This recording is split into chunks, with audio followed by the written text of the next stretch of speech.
BPSC current update में आपका स्वागत है। आज का हमारा विषय है बिहार की डिस्कॉम ने हासिल किया ए ग्रेड।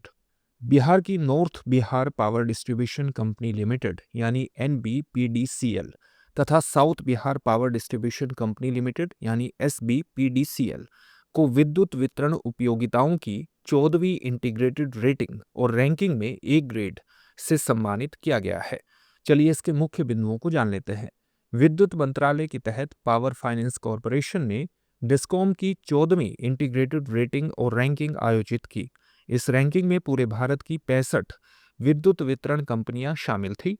रेटिंग कार्यात्मक दक्षता, शासन, वित्तीय अनुशासन, आपूर्ति की गुणवत्ता और ग्राहक सेवा के आधार पर की गई। यह रैंकिंग भारत सरकार की पुनरुत्थान वितरण क्षेत्र योजना और डिस्कॉम दक्षता एवं सेवा सुधार से संबंधित राष्ट्रीय विद्युत क्षेत्र सुधारों के अनुरूप है। चलिए अब जानते हैं रेटिंग के महत्व के बारे में। इससे बिलिंग, संग्रह और ऊर्जा वितरण में सुधार होगा। इससे विश्वसनीय विद्युत आपूर्ति और बेहतर सेवा मानक सुनिश्चित होंगे। इससे वित्तीय और तकनीकी निवेश आकर्षित हो सकता है। चलिए अब जानते हैं आरडीएसएस के बारे में। केंद्र सरकार की रिवैम्प्ड डिस्ट्रीब्यूशन सेक्टर स्कीम एक सुधार आधारित और परिणाम से जुड़ी योजना है, जिसमें 3,03,758 करोड़ रुपए का बजट है, जो फाइनेंशियल ईयर 2021-22 से फाइनेंशियल ईयर 2025-26 तक लागू होगी। इस योजना का मुख्य उद्देश्य उपभोक्ताओं को बेहतर, विश्वसनीय और सस्ती बिजली सप्लाई देना है और साथ ही वितरण क्षेत्र को वित्तीय रूप से मजबूत और बेहतर बनाना है। योजना का लक्ष्य है एटी&सी नुकसान को 12 से 15% तक कम करना और एसीएस एआरआर अंतर को 2024-25 तक शून्य करना, जिससे सभी डिस्कॉम्स और पावर विभागों की कार्यक्षमता और वित्तीय स्थिति सुधरे।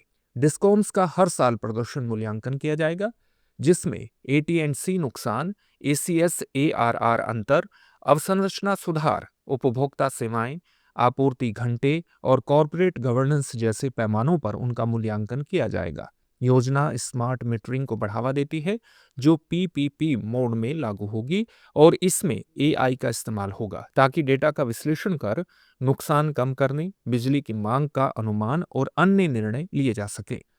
कृषि के लिए विशेष योजनाएं बनाई गई हैं, जैसे कृषि फीडरों का पृथक्करण और पीएम कुसुम योजना के तहत कृषि फीडरों और सौर ऊर्जा से जोड़कर किसानों को दिन में बिजली की आपूर्ति करना। चलिए अब देखते हैं आज के अभ्यास प्रश्न को। रिवैम्प्ड डिस्ट्रीब्यूशन सेक्टर स्कीम का मुख्य उद्देश्य क्या है? आपके सामने ऑप्शंस हैं। ऑप्शन ए, बिजली उत्पादन बढ़ाना। ऑप्शन बी, बिजली सप्लाई को बेहतर, विश्वसनीय और सस्ती बनाना। ऑप्शन सी, केवल किसानों को बिजली देना। ऑप्शन डी, सौर ऊर्जा उत्पादन बढ़ाना।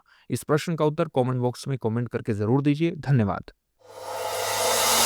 अब एग्जाम की तैयारी को और बेहतर करने के लिए हमारे चैनल को लाइक, शेयर और सब्सक्राइब करना ना भूलें।